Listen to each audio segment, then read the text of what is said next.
So without wasting much time, let me take the moment to introduce our very important guest today. I'd really like to welcome Julie Szego, who's a freelance journalist, columnist at Age. She's authored two Scanlon Foundation and co-authored one book with Scanlon Foundation. So very welcome to you, Julie. We also have Jieh-Yung, who's the director at Australia National University based in Melbourne for the Asian Australian leadership chapter. He's a regular in the Australian Chinese international relations arena, freelancing and writing fabulous articles on how these relations can be more prosperous from a very optimistic way. So very welcome to both of you, and over to you, Jieh-Yung. Well, thank you, Akeshka, for that very generous and wonderful welcome. And before I begin, I too would like to acknowledge the traditional owners of the land on which I am zooming in at the moment, the Wurundjeri people of the Kulin Nation, and pay my respects to elders past, present, emerging and future. It is a real honour to be here today, and I wanted to thank the Walkley Foundation, the Scanlon Foundation, the Scanlon Foundation Research Institute and Media Diversity Australia for this opportunity to share this platform with Julie Szego, who I have known for a while in terms of reading her fabulous works and analysis on a range of issues, but we really did manage to come cross paths until this very emotional and very important initiative funded by the Scanlon Foundation. And ever since that interview Julie and I had, we have actually remained in close contact, and is somebody that I'm proud to call as my friend. And I'm really honored to be sharing this platform with Julie. So before we engage in this conversation, I do wanted to provide a summary and an overview of the assignment that Julie undertook on behalf of the Scanlon Foundation and where she and I cross paths. So I will hand over to you, Julie, to provide us with a bit of a summary about the assignment, and then we can sort of have that conversation around our shared experiences and insights based on that. Over to you, Julie. Indeed. And you're a natural anchor, Jieh-Yung. You're natural in the chair.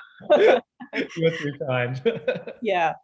Look, the sentiments you expressed are mutual. And in the course of our discussion, I'm very much looking forward to revisiting that interview that we had. But indeed, I reached out to you last year as I embarked on my research for a narrative that was called Melbourne's New East, and it was focused on the Chinese community, and in particular the Chinese community in Box Hill, the Box Hill suburb of Melbourne and its surrounds. And the reason why we were looking at that particular area is because it is one of the areas in Australia that has the highest concentration of Chinese Australians. So people who, I think there's about 40% of residents in the area of Box Hill who identify as having Chinese ancestry. Yeah. There's about 25% who were actually born in China. And I think that in that group, about half of them came to Australia within the last decade. So by kind of identifying this particular geographic region, we were able to sort of, in a very kind of concrete way, explore how the Chinese Australian community is faring. You know, how is integration going? How did that community develop as well? How does kind of multiculturalism work on the ground, in a sense? And I reached out to you. And I think the key factor here is that, and this seems to happen whenever I take on research assignments for Scanlon, that as I started my research, events on the ground started happening very quickly. So I remember that COVID was just starting as I was starting to think about Box Hill. I think there was some discussion about whether I even go to the suburb, and I said, I'm not scared. Of course, I'm going to go to Box Hill. So we were really kind of in the very sort of early stages, not understanding really what was happening. And then very swiftly, the borders closed. Australia's relationship with China grew even more frosty than it was. And obviously, the Chinese community was confronting a kind of upswing in anti-Chinese sentiment, and it was generally just an uncomfortable and very quite febrile time. And that's when I approached you, and I approached you about as a kind of interviewee for my piece, and I also asked you who else I should speak to and so on. And you gave me some advice very early on, and you told me to make sure that in the narrative, that the narrative would reflect the diversity of the Chinese community in Australia. Now, do you remember saying that to me? And do you remember why you gave me that piece of very valuable advice? Oh, Julie, I mean, interestingly that you mentioned that, because before today's in conversation, I went back to my old, through my old emails and went through, our email records and the conversation you and I had. And similar to you, I felt that, the interview was a while ago, and in fact it was. I was looking at the dates, and it was literally like 12 months ago. It was like 4th or 5th of August. And I remember receiving your email, and I was amazed, because as I mentioned before in my introduction, I've known about you. I've read your work during your time with The Age and Fairfax Media. So I was really excited receiving that email from you, and I thought it was just potentially another conversation with a journalist about, the current issues facing China, Australia, and the Australian China and the Chinese Australian community. So I looked at it, I read it in depth, and then I realized it was for a much more insightful, longer piece, looking at a specific community in a specific suburb within Melbourne. And that really got my attention, because, and my immediate reaction to that was, I need to tell Julie, or I need to inform and advise Julie, that if there is the opportunity to do so in a much more longer, lengthier piece, to reflect and hone into the diversity within the Chinese Australian community. And the reason I gave that advice to you during our engagement and conversation was, I was not seeing any of that, or a lot of it, within media coverage and commentary and analysis about the Chinese Australian community beforehand.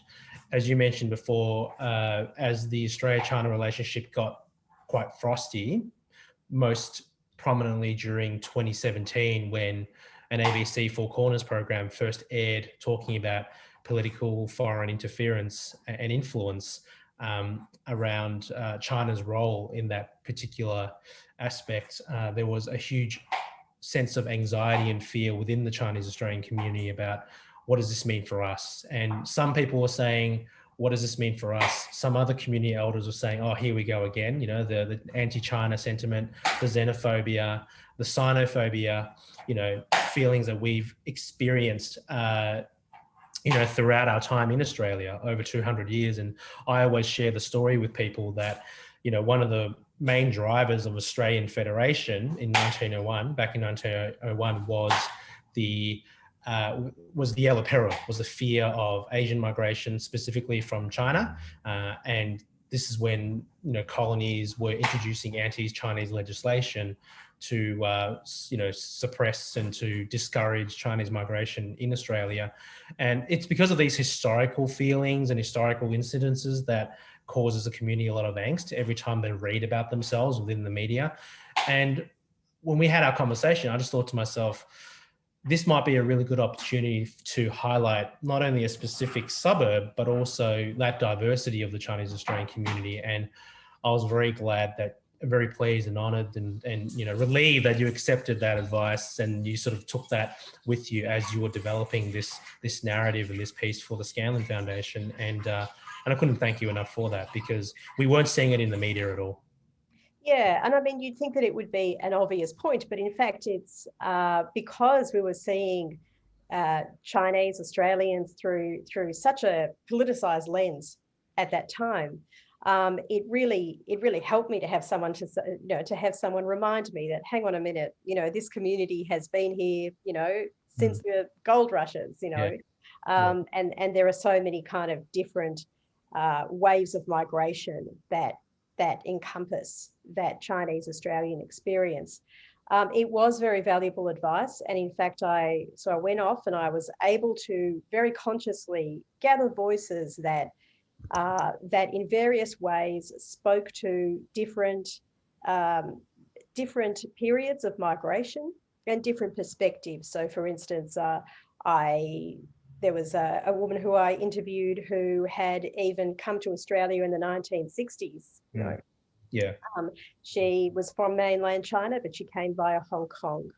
I spoke to some people from the Tiananmen Square generation, and one in particular who we can return to him and his fascinating story in a minute. And then the people who came in the huge migrant surge from China in this century. So people who came as international students, later as business migrants, as the investor class as well. So I was very conscious of that. And within that, of course, it just made a difference to ensure that I had diversity of ages. So older Chinese have a very different perspective to younger, and as do men from women. I mean, one of the kind of fascinating things that I discovered, and again, I mean, this is just journalism 101, but to just ask the open question, why did you come here? Why did you come to Australia? I mean, yes, I know technically you came as an international student or you came as a business migrant, but why really? What was going on in your life to make you come? And I found out that a number of kind of young Chinese women were telling me, well, Australia represents freedom to us. It kind of represents freedom from some of the social pressures back in China, the family, always on my back to get married, have kids, that kind of thing. Whereas, I can have a sort of more expansive kind of way of being here in Australia. And then it turns out that in fact we have a very marked gender imbalance in more recent years in terms of the Chinese coming in. 55% female, and to 44% male. So it's then you kind of realize that you've hit on some sort of trend of sorts, possibly. So it was, as I say, very valuable advice. And you, in that process, Jieh-Yung, you kind of acted as a fixer even at some point, and you introduced me to Heilong Song. Yeah. And so he came as part of the Tiananmen Square generation. So these were the migrants who sought asylum, and their relatives who came later after the crackdown on the student protests in 1989. And he was part of that generation, and he started Chinese language schools in Melbourne. So I think he runs what is still the largest network of Chinese language schools. Yeah. Right. And so we had a kind of I interviewed him with your help, interpreting and encouraging. And he told us some very interesting things as well, didn't he? He told us a story about going into a meeting with a primary school principal, I think it was, in Glen Waverley. He was wanting to set up after school Chinese classes for the kids. And the principal said to him, okay, but can I get you to put on some classes for the parents as well? And he said, yeah, sure. You want me to teach the parents English? We can do that. And the principal said, no, I want you to teach the parents how to be part of Australian society, or how to develop a kind of Australian mentality. and, you know, let their kids do after school activities and, you know, kind of lay off a little bit on the pressure for them to do more in their studies. So he was quite open. I think you afterwards shared some observations with me about that interview that surprised you. Do you want to talk about that? Oh, it really did, Julie. I remember that conversation with Principal Son, and Principal Son is somebody who I've known for a long time. You know, he was a very important stakeholder for me during my time as a councillor with the City of Monash, because a large number of the community and also the parents that you know take their kids through his Chinese school lives in the City of Monash, and he has a very strong base within Box Hill as well as parts of you know, Melbourne's east. And so I've known him for a long time, and somebody who, you know, who we would share sort of personal insights with, you know, in terms of how the community is tracking, what some of the sentiments are, what some of the issues facing the community. But one of the things that really stood out for me, in addition to the points that you mentioned earlier on about that sort of principal asking him to, you know, provide classes to help parents to be more Australian, was when he was engaging with you as part of this project, he shared about his experiences coming to Australia, but also during his time in China during Tiananmen Square, during the Tiananmen incident. And I've never actually heard that from him before. Like, I've known the man for nearly 10 years, and, you know, he knows my wife. My wife went to his school when she was going through secondary school. So this is something that he's never shared with me. And I'm assuming it's something that he doesn't really share often with other Chinese Australian families.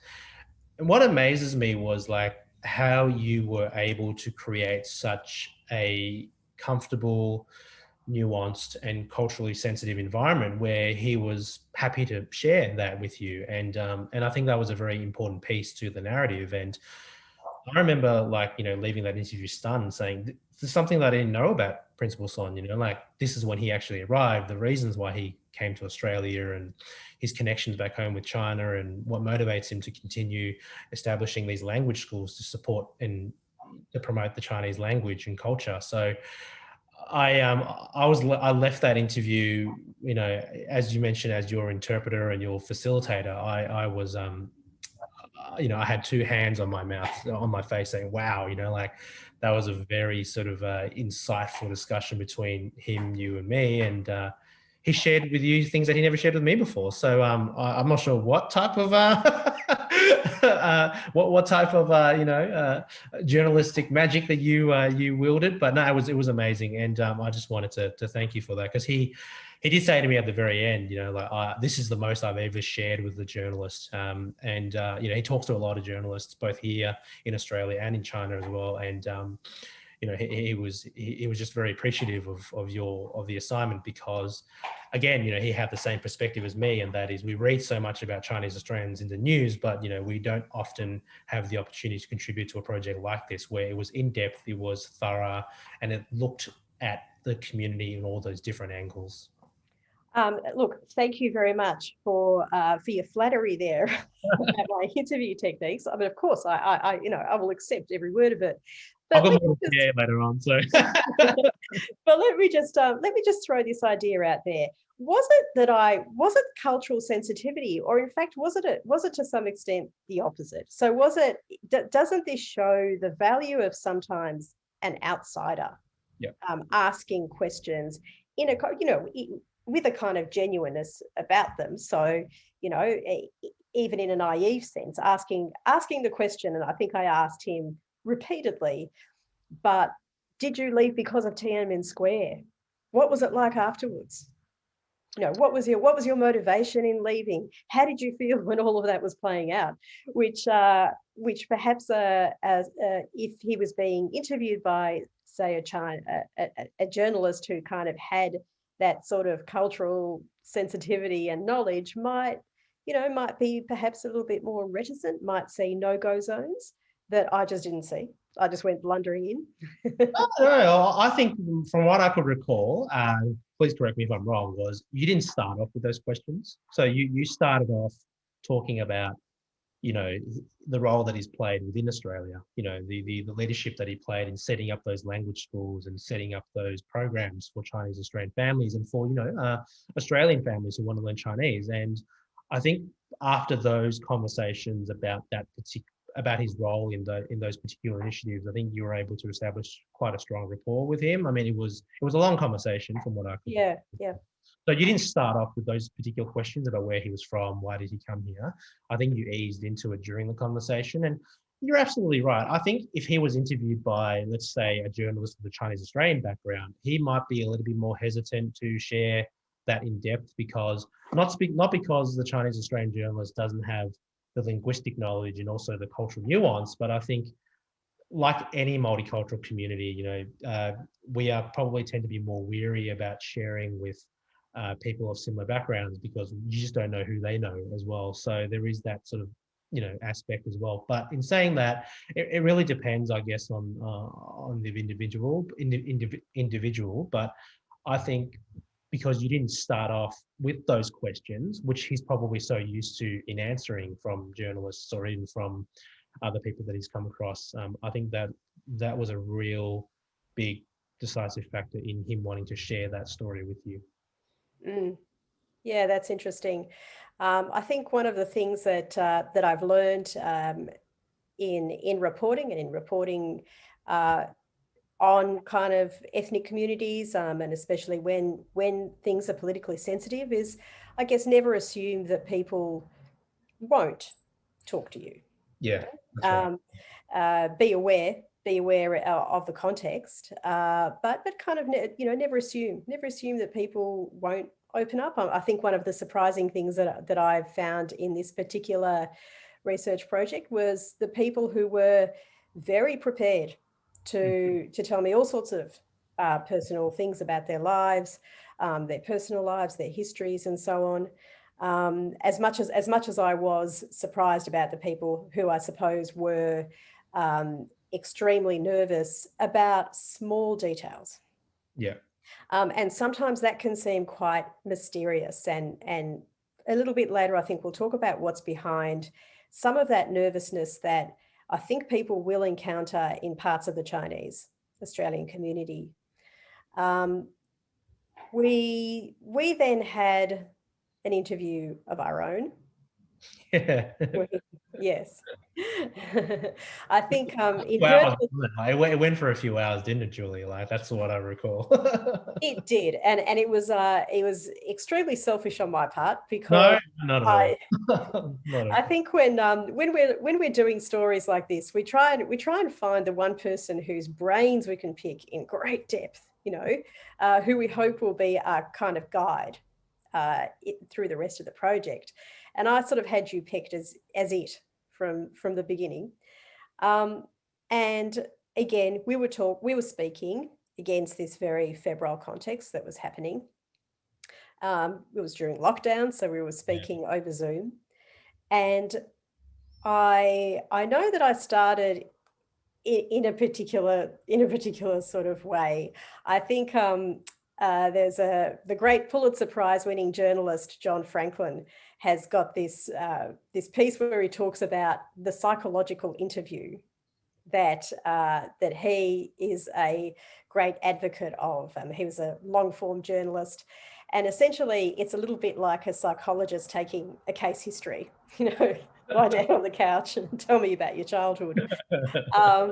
If only every journalist could do that, Julie, I reckon it'll be quite interesting to have some of the stories come out if we all just lie down and just start off with that. So. That's right. So in this particular context, I talked to you about your family history, which I think was really a kind of really spot on in terms of the kind of themes that arose even just from that, right? So you had an ancestor who came to Australia during the gold rushes, right. And then went back to China. Yeah. Various of your strands of the family, fought at certain moments on the side of the nationalists during the Chinese Civil War, and on the side of the communists. So you couldn't have had a more kind of a vantage point that was more sort of authoritative or broad, right? Your own parents came to Australia in the 1970s. They were refugees, Chinese refugees from Vietnam. Yes. Yeah. And we covered a lot of ground, didn't we? So we covered your childhood. And I remember you telling me, which I thought was just terribly, sort of terribly evocative, but also kind of incredibly, I don't know, said a lot about your sort of insight and perspective, that your father said to you from a young age, China will rise again. And so you be prepared, you know, you study sort of traditional Chinese poetry, you keep your language and you keep your name. Yeah. Yeah, that's right. And can you remember some of the other themes that we talked about?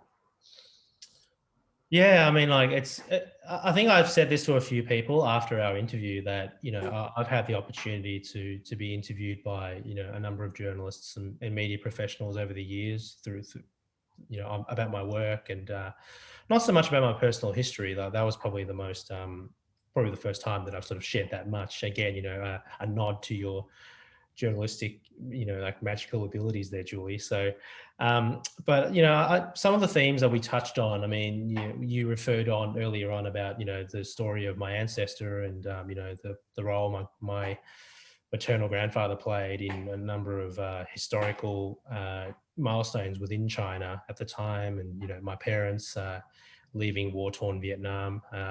China, my sort of ethnic Chinese parents leaving war-torn Vietnam and arriving in Australia in the 1970s, and you know, and my sister and I being born here in Melbourne. And I think, you know, going through that sort of past history and going through what the experiences that my parents have had and our forefathers and foremothers have had was really emotional. And actually, because, you know, and my dad did say that, you're absolutely right, you know, a quick nod to your memory as well. He did say that, you know, China will rise again. It will be a superpower again, like it did throughout history. You know, it was the #1 civilization in the world. And you know, you need to be prepared for that. So it's important that you keep your heritage, you keep your language skills, keep your name even. So there's a lot of pressure growing up during my childhood to change my name to an English speaking name. And even when I ran for local government elections, the political party I was a part of at the time encouraged me to change my name, because they'd said to me, mate, no one's going to vote for Jieh-Yung when they see your name on the ballot, because they will immediately assume you can't speak English. So there was a lot of that. There was a lot of that sort of like social and personal pressure that I was under growing up. But I'm very grateful to my parents in terms of keeping that sort of like fire within me and keeping that motivation of encouragement to say, don't bow down to pressure, keep your language, keep your culture. Because a lot of the people that I grew up with, Chinese Australian or Asian Australian family friends and people that I went to school with, a lot of them went to the opposite. So they abandoned their culture, they abandoned their heritage, and they didn't embrace it until very much later on in their lives. And some of them have shared with me, they actually regret it. They do regret it. So talking to you and being involved in this assignment and this initiative was I guess, you know, for me, you know, a very emotional one. I think you and I shared some tears when we talked about this, because, you know, we talked about what I faced when I was going through school, you know, that sort of overt racism that I think I shared a story with you where during year 11, when I was, you know, coming into this common room, my classmates used to sing the song Yellow by Coldplay to me because I was Asian. So every time I would walk into the common room, they would just sing that song. And then going into going through university, university wasn't too bad, I think, because Melbourne University was very culturally diverse. So in fact, you know, like most Asian Australians would actually make fun of me because I didn't do commerce, because I didn't do law. I studied the Bachelor of Arts, and I was proud of that. I was proud of doing that. But then a lot of my Asian friends were like saying, oh, you're not a real Asian, you know, you're not smart enough to be Asian. So I had that reverse racism. And then coming into my professional career, I experienced institutional racism, you know, the bamboo ceiling. I came face to face with the bamboo ceiling very early in my career. I experienced where, you know, like colleagues will not actually share with me, or they wouldn't actually give me that opportunity to take on a leadership position. There was one time I went to a local government conference when I was firstly elected as the councillor for the city of Monash back in 2008. I walked into a local government conference in Victoria representing my council, and as soon as I walked in, one regional councillor asked me to get her a cup of coffee because she thought I was an employee of that facility rather than a councillor from a different council. So all those experiences, and then sort of talking about this in the current climate around. Right. So yeah. Exactly. So again, we were talking in the climate not only of kind of COVID, but also coming in the wake of intense interest in Chinese Communist Party influence in Australia, and kind of how that was playing out in the Chinese community, and what that was doing to the community, the impact that was having. And I think we talked about one particular experience that you had trying to get a sort of nuanced point of view into the media. So a point of view that kind of wasn't getting a lot of airplay, Right. and you wanted to get that across. Why don't you tell us what happened? And I mean, so in terms of like the climate that we were in, Julie, you know, you pointed out that before in our conversation, and that was, you know, before COVID-19 emerged, there was that period where relations between China was very frosty, and we were seeing more analysis and commentary and reporting about China, about Australia, about the bilateral relationship, but also about Chinese Australians. There were certain Chinese Australians that were featured in various media outlets in terms of having their affiliation with Chinese Australian community organisations questioned, having their activities questioned, you know, having their loyalties questioned and their allegiance questioned. And so I felt, as a Chinese Australian, I had a moral duty to actually share my own knowledge and share my own experiences, but to provide some nuance and some, dare I say, sophistication to the debate, because we weren't seeing a lot of it at all. So I wrote a couple of opinion pieces, but the one that I wrote about about the, you know, the role of Chinese Australians in helping Australia connect better with China was not shown any interest by some of our media publications here. So I went to every media publication you could name, and pitching the piece, talking to editors, op-editors, and most of them didn't respond. Some of them who did I think dangled the carrot a little bit and said, yeah, we'll think about it, we'll look at it, and then they'll never respond to you. So out of not out of frustration, but out of like the need to actually put this on the online community and, you know, publicly, you know, I went to the South China Morning Post. So I pitched the article to the South China Morning Post, and there was one of a few that I did pitch to them. One was about you know, China, Taiwan, and the role of Chinese Australians. One was about the role of Chinese Australians in helping Australia bridge those differences between China and Australia. You know, they were published on South China Morning Post, and as soon as they were published, I received an ensuite, a barrage of emails and messages on Twitter. People, you know, mostly Australians and mostly, unfortunately, Anglo-Australians, you know, labeling me as a traitor, as somebody who's committed treason, as somebody who's betrayed my country, who is a Chinese spy, who is a communist sympathizer, panda hugger, you name it. It was actually that moment that drove me off Twitter. Like I haven't been on Twitter ever since. I've deleted my account, and my mental health hasn't been better, I must say. But it was a surreal experience, because I think I shared with you during our interview that I've been called many things in my life, growing up in Australia, being born in Australia. I've been called, you know, the most, you know, offensive names possible, you know, like race, that had racist connotations, you know, zipperhead, PowerPoint. I've been called many things because of my race and ethnicity. But the one thing that hurt the most was actually not about my race or ethnicity. It's about my allegiance and my loyalty to Australia. This is the only country that I know of. This is the country that I was born in. And this is the country that I would, you know, do everything in my power to, you know, to make it more fair, more inclusive, more sane, and more safe. So I would do anything for this country because it is a country that I belong to. to have your fellow citizens call you a traitor for committing treason, for number one, writing my perspectives on paper and publishing it at a global publication, mind you. South China Morning Post is a global publication. And having that reaction from them was very discouraging and very disheartening. And I haven't really talked about it until you and I had that interview. So again, I appreciate you for allowing me the time to talk about that, because it was embedded in me, but I haven't really shared it in that detail. So it was a surreal experience, and it didn't discourage me to continue writing.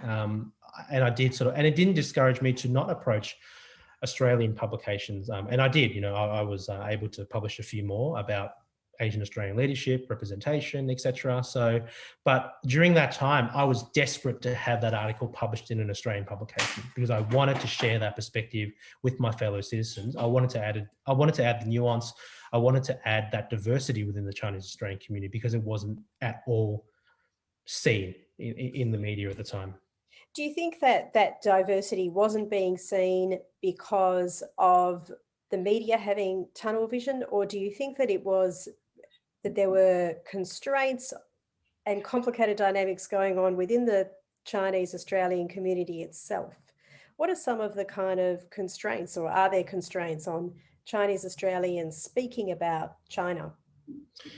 No, very, very good point, Julie, because I think it's two sides to the story, because number one, it's very hard to find Chinese Australian commentators or even individuals who are willing to share, because of repercussions around their own safety, or afraid of actually just wanting to put themselves out there. And people have always mentioned to me about do you fear repercussions, and a part of me do, because for example, my wife's got family in China, and I've got extended family in China, and sometimes I do wonder what would happen if I step foot into China, if it's not, just say it's pre-COVID, or even when COVID didn't exist, if I step into China, what would be the repercussions? I'm not sure.